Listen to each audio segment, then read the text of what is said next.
we would like the government of Ghana, which currently chairs ECOWAS, to take the issue of the Gambia seriously at the regional level, because it is the responsibility of ECOWAS leaders to make sure that each country in the region complies with the protocols, ECOWAS protocol, all of the ECOWAS protocols, the protocols of good governance.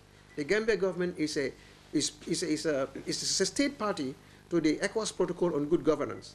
And therefore, if the Gambia for over 2 decades continues to flout with this protocol, there has to be consequences if ECOWAS is to be taken seriously. If ECOWAS wants it to be taken seriously by community citizens and by the international community, it must be in the position to enforce its own protocols. So we are calling on the leaders of ECOWAS to enforce its protocols on good governance on the Gambia.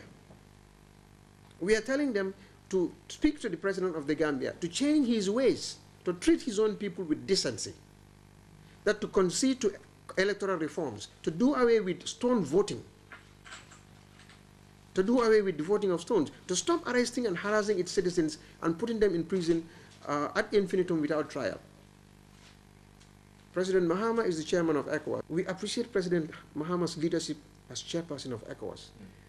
But we are urging our brother to also take the issue of the Gambia during his tenure as chairperson of ECOWAS. That will be one of his greatest legacy as the chairperson of ECOWAS.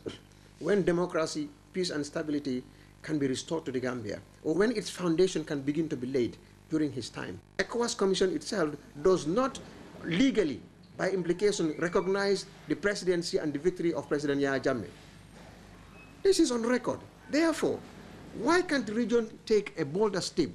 I'm urging ECOWAS leaders to be bold and courageous and take the bull by the horn, learn from this daring example of the ECOWAS Commission as the ECOWAS authority to bring the Gambia to book. We are not asking them to do our fight. We are asking them merely to implement the protocols that empower us to demand this of them. And I am calling on the citizens of Ghana to support us in this fight, just like Kwame Nkrumah supported the entire African continent in its liberation struggle. I am back in Ghana as the father nation where everything began, where the founder of this nation, Dr. Kwame Nkrumah, stated, the independence of Ghana is meaningless unless it is linked to the total liberation of the African continent. And from this great land, the enormous resources, the tremendous skill, the knowledge, the experience of Ghana, and the blood of Ghana was shed for the liberation of Africa, including my country.